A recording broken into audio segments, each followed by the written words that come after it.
Magandang umaga. Ngayon ay araw ng Lunes, May 4, 2026. Patuloy pa rin ang epekto ng easterlies sa ating bansa. Inaasahan pa rin natin itong easterlies ay magtatagal ang epekto sa ating bansa sa susunod ng 2 hanggang 3 araw. Inyong papansin ang mga kaulapan nito sa bandang labas ng ating Philippine Area of Responsibility. Yan po ay Intertropical Convergence Zone. Sa kapaloob ng Intertropical Convergence Zone, posibleng may mabuong low pressure area. Pero itong ITEZ ay wala pang epekto sa ating bansa. Pero pagdating ng Huwebes o Biyernes, maaaring makapekto ang Intertropical Convergence Zone sa Visayas at sa Mindanao. Sa ating lagay na panahon, ngayong araw, maganda at maliwas sa panahon ang inaasahan natin sa halos buong Luzon.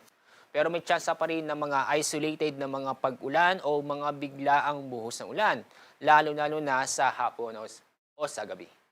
Sa Metro Manila, mataas pa rin ang temperatura ngayong araw, naabot ng 35 degrees Celsius. Sa Tuguegarao, mas mataas naman ang temperatura, naabot ng 38 degrees Celsius. Dako tayo sa lalabing bahagi nating bansa. Dahil sa easterlies, makakaranas ng maulap ang kalangitan na may mga kalat-kalat ng pag-ulan at thunderstorm sa Palawan, kasama na rin ang Negros Islands Region, Western Visayas, Zamboanga Peninsula at Guam. Kaya sa mga kababayan po natin sa mga nabanggit na lugar ay makakaranas maranasan ang medyo mabawasan ang alinsangan o mainit na panahon dahil dito. Pero mag-ingat pa rin natin mga kababayan dahil sa mga pag-ulan nito na posibleng magdulot ng pagbaha o pagguho ng lupa. Sa lalabing bahagi ng bansa, maganda at maliwas sa panahon, asahan pa rin ang mainit at malinsangan na panahon, lalo-lalo na sa tanghali at sa hapon. Pero may tsansa pa rin ng mga localized thunderstorm na kung saan magbibigay ito ng mga biglaang buhos na ulan.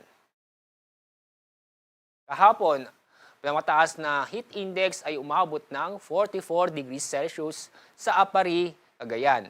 Sa Metro Manila ay umabot ng 38 hanggang 40 degrees Celsius. Ang forecast nating heat index ngayong araw, na mataas ay 44 degrees Celsius sa Dagupan City sa Pangasinan. Susunod ay 43 degrees Celsius sa Sinait, Lawag City at sa Bacnotan sa La Union. Sa Metro Manila, aabot ng 38 hanggang 39 degrees Celsius. Kasalukuyan, banayad hanggang sa katamtaman ng alon ng ating mga karagatan sa buong bansa. Kaya safe o ligtas naman pumalaot ng ating mga kabayan.